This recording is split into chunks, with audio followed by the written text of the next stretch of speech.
Histoire Holger Danske. Les paysans danois d'aujourd'hui racontent beaucoup de choses merveilleuses sur un héros ancien qu'ils nomment Holger Danske, c'est-à-dire Holger danois, et à qui ils attribuent une force et des dimensions merveilleuses.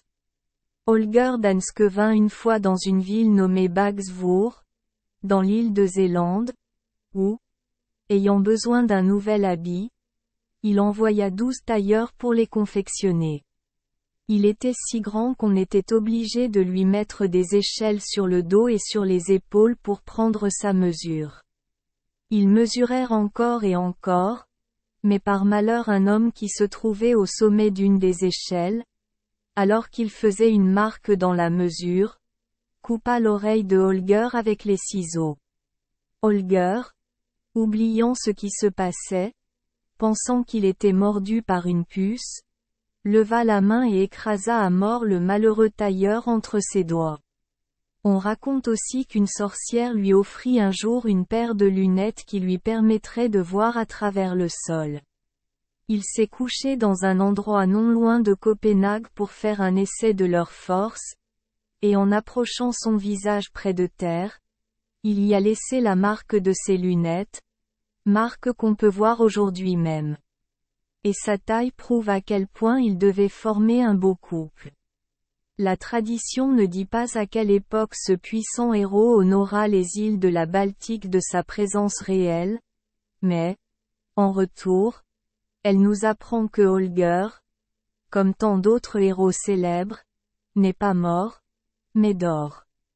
Le bruit des armes, nous dit-on, se faisait souvent entendre sous le château de Kronberg, mais dans tout le Danemark on ne trouvait personne assez robuste pour pénétrer dans les recoins souterrains et en constater la cause. Enfin, un esclave condamné à mort se vit offrir la vie et le pardon s'il voulait descendre, parcourir le passage souterrain aussi loin qu'il allait et rapporter ce qu'il y rencontrerait. Il descendit donc et continua jusqu'à ce qu'il arriva à une grande porte de fer, qui s'ouvrit d'elle-même dès qu'il frappa dessus, et il vit devant lui une voûte profonde. Au centre du toit était suspendue une lampe dont la flamme était presque éteinte, et en dessous se trouvait une immense grande table de pierre, autour de laquelle étaient assis des guerriers vêtus d'acier, courbés dessus, chacun avec la tête sur ses bras croisés. Celui qui était assis à la tête du conseil d'administration s'est alors relevé.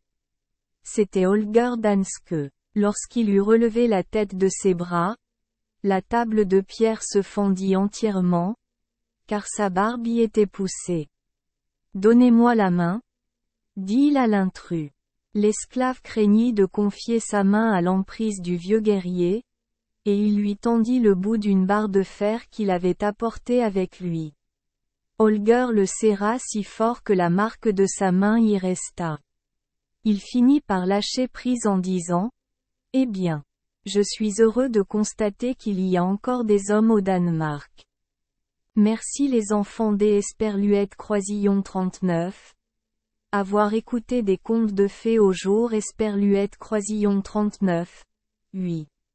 Espérons que les histoires apporteront aux enfants des moments heureux et significatifs. Si vous aimez notre chaîne, veuillez appuyer sur le bouton « S Esperluette Croisillon 39 » Abonner, pour ne manquer aucune histoire intéressante. Je vous souhaite une bonne nuit de sommeil et de beaux rêves. Rendez-vous dans la prochaine histoire.